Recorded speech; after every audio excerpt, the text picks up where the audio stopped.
Assalamualaikum warahmatullahi wabarakatuh. Perkenalkan, nama saya Siti Harnasi dari kelas A12 dengan nomor induk mahasiswa 228 1130 556. Pada kesempatan kali ini saya akan menjelaskan tugas mata kuliah Pancasila dari Ibu dosen Septiani Resmalasari MPD. Tugasnya adalah menjelaskan tentang perbedaan antara ideologi Pancasila, ideologi liberalisme, ideologi komunisme, dan ideologi fasisme. Pada kesempatan kali ini saya akan menjelaskan perbedaan keempat ideologi tersebut dalam 4 aspek.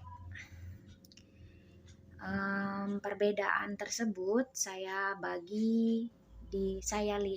tinjau dari 4 aspek. Yang pertama aspek hukum, yang kedua aspek agama, yang ketiga aspek sistem ekonomi atau sistem perekonomiannya, dan yang keempat sistem sosial budayanya atau pandangan hidup ideologi tersebut terhadap individu dan masyarakat. Yang pertama ditinjau dari segi agama. Ideologi Pancasila menganut paham bahwa warga negara Indonesia berhak untuk beragama, berhak dan menganut kepercayaannya masing-masing, dan tidak tidak mentolerir adanya ateisme atau tidak beragama, tidak percaya Tuhan. Lalu liberalisme ditinjau dari agama.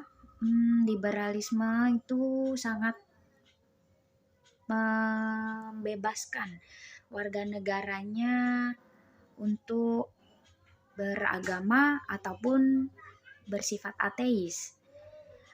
Warga negara pun tidak mencapai urusan hak beragama masyarakatnya. Kemudian untuk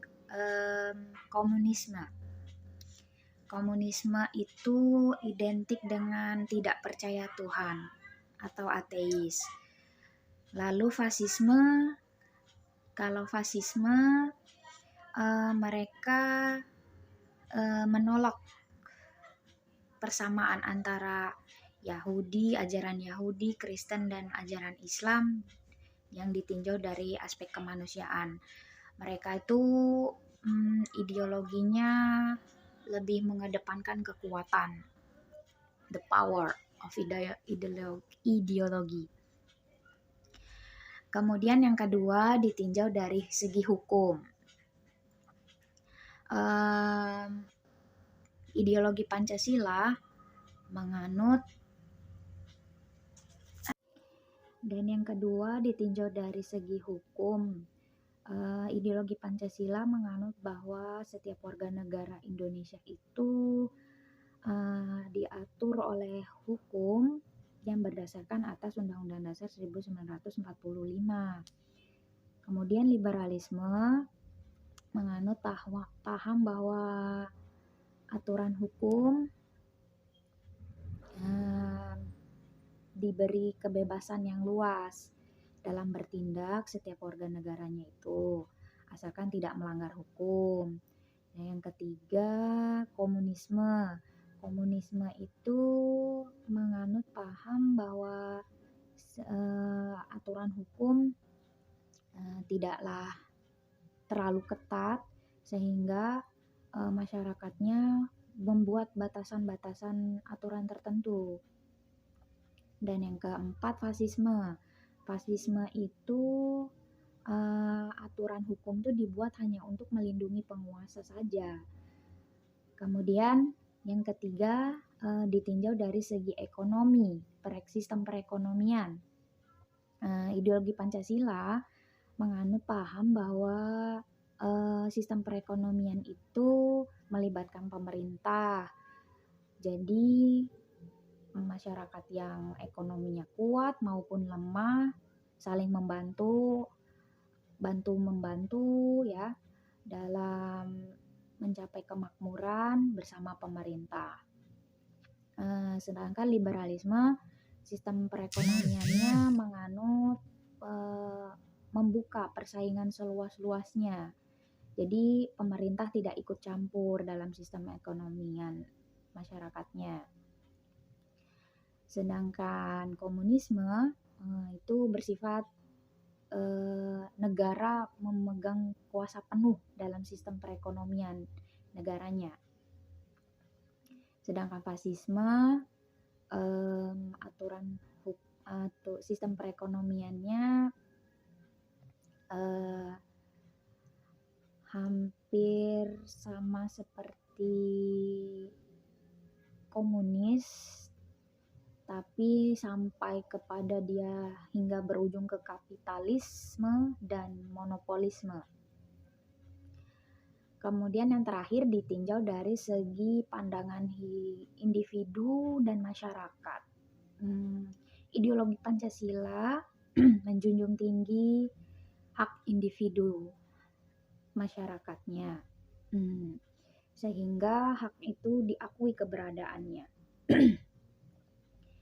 Kemudian liberalisme,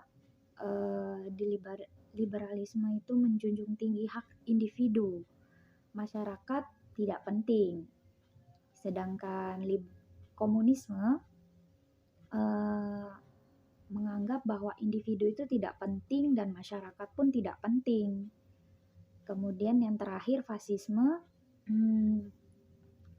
fasisme pun menganggap bahwa masyarakat itu tidak penting, ya. Sosial budaya diatur oleh semuanya, itu diatur oleh pemerintah, sehingga daya kritis masyarakatnya itu tidak maju alias mundur. Demikianlah penjelasan dari saya tentang perbedaan keempat ideologi di atas. Masih banyak kekurangan. Mohon maaf bila ada kesalahan. Billahi taufiq wal hidayah. Assalamualaikum warahmatullahi wabarakatuh.